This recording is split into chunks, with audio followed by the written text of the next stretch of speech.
एकादशी व्रत रहते हैं, परम धन्य है, वो हरितोष व्रत है।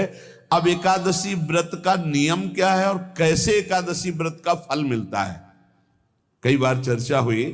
बहुत सुंदर तस्मात् शास्त्रम प्रमाणम ते, शास्त्र प्रमाण के अनुसार श्री सनातन मुनि बोल रहे हैं, अथ ते नियमान वच्मि व्रते ह्रस्मिन् दिनत्रये कास्यम मानुषम मसूरान्नम चणकान को द्रवास्तथा शाकम मधुपरान्नम च पुनर्भोजन मैथुने दशम्याम 10 वस्तूनि वर्जयेत वैष्णवः सदा।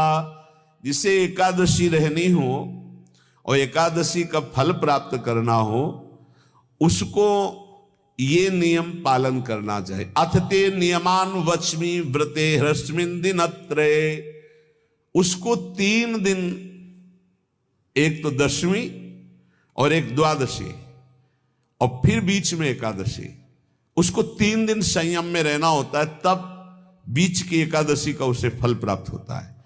जिसे एकादशी व्रत रहना हो उसका नियम है कि दशमी के दिन कांसे के पात्र का त्याग करें। वैष्णव सिद्धांत है कि कभी जिसमें मांस बना उस रसोई का भोजन न ग्रहण करे। मसूर की दाल, चना की दाल, कोदों और कोई भी शाक, शहद, दूसरों का अन्न, दोबारा भोजन और मैथुन, ये दशमी के दिन त्याग दे। एक बार दशमी के दिन भोजन करे 24 घंटे में, क्योंकि एकादशी रहना है।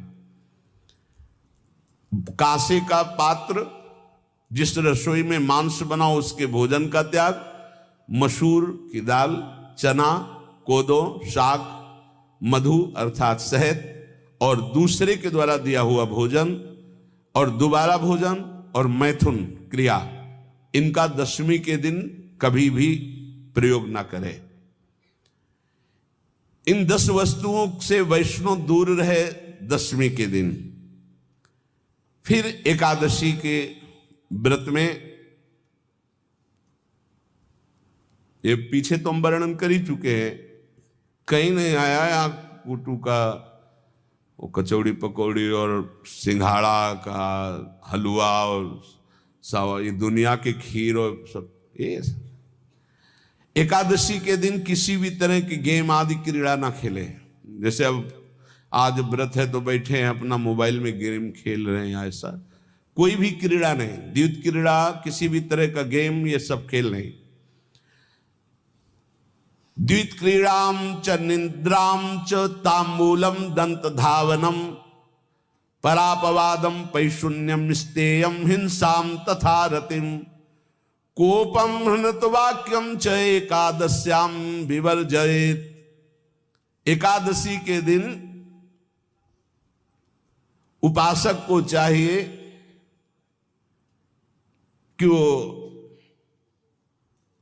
किसी भी तरह की क्रीड़ा, मनोरंजन बिल्कुल नहीं। चनिद्राम, नींद नहीं लेनी उसको, न दिन में न रात में, एकादशी व्रत। और प्रायः पुराने महापुरुषों ने ऐसा किया है।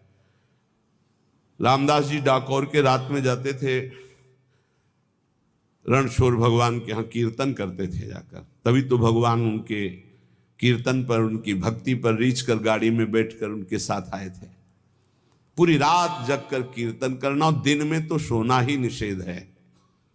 द्वैत क्रीड़ाम च निद्राम च तांबूलम,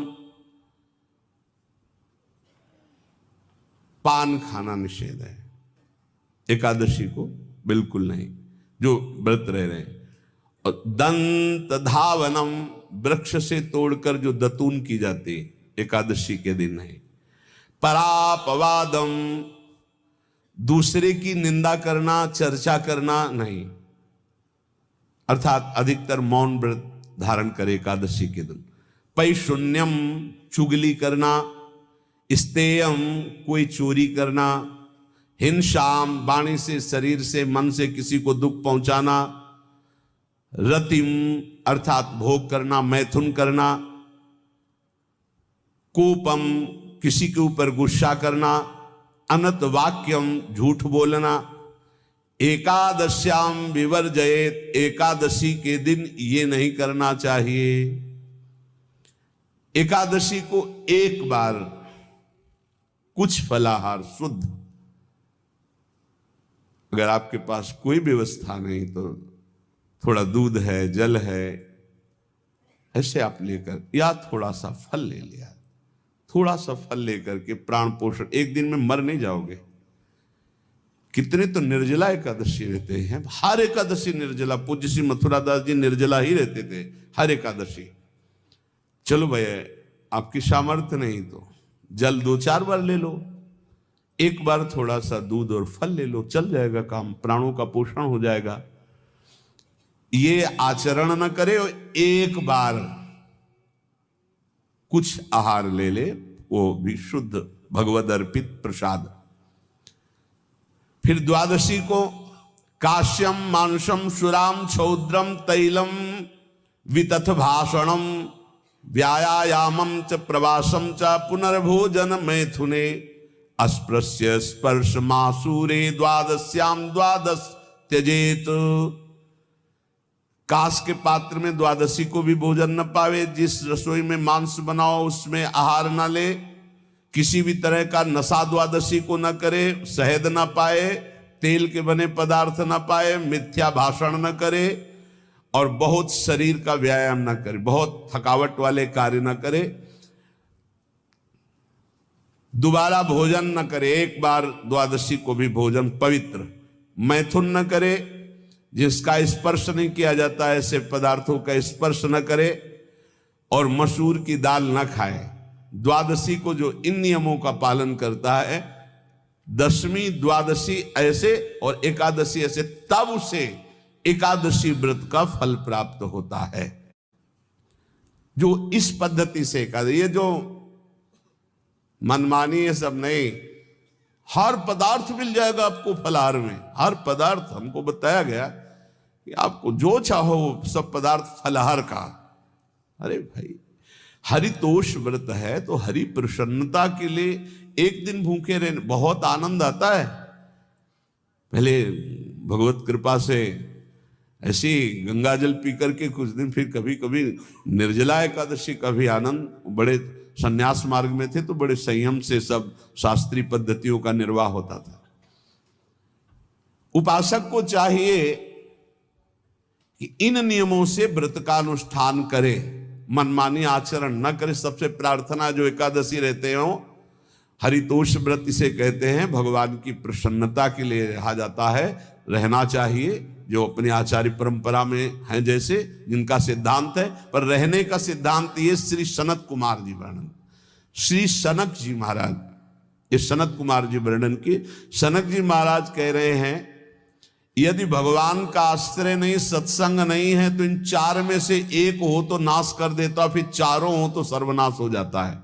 यौवनम धन संपत्ति प्रभुत्व विवेकता एकैपमप्यनर्थाय किमु यत्र चतुष्टयम। यदि सत्संग नहीं है, यदि भगवद आश्रय नहीं है, और खूब धन हो, जवान अवस्था हो, और बढ़िया पद मिला हो, प्रभुत्व चलता हो, और अज्ञान हो, फिर क्या कह रहा है? बोले ये चारों जहां मौजूद होते हैं वहां सर्वनाश का खेल शुरू हो जाता है। अगर इनमें से एक हो तो सर्वनाश करने में पर्याप्त है, और अगर चारों हो तो फिर क्या कहना है? यौवनम जवान हो, धन संपत्ति खूब रुपया पैसा हो, प्रभुत्व कोई पद हो, कोई अधिकार हो बड़ा, फिर अविवेकता और अज्ञानी हो, तो बोले एक नाश कर देगा, फिर चारों तो नाश ही कर देंगे। अगर सत्संगी है तो ये चारों महान कार्य कर देंगे। क्या यौवनम जवान है, खूब दूसरों की सेवा, मेहनत पूर्वक धन संपत्ति कमाकर माता पिता की सेवा, परिवार की सेवा, हे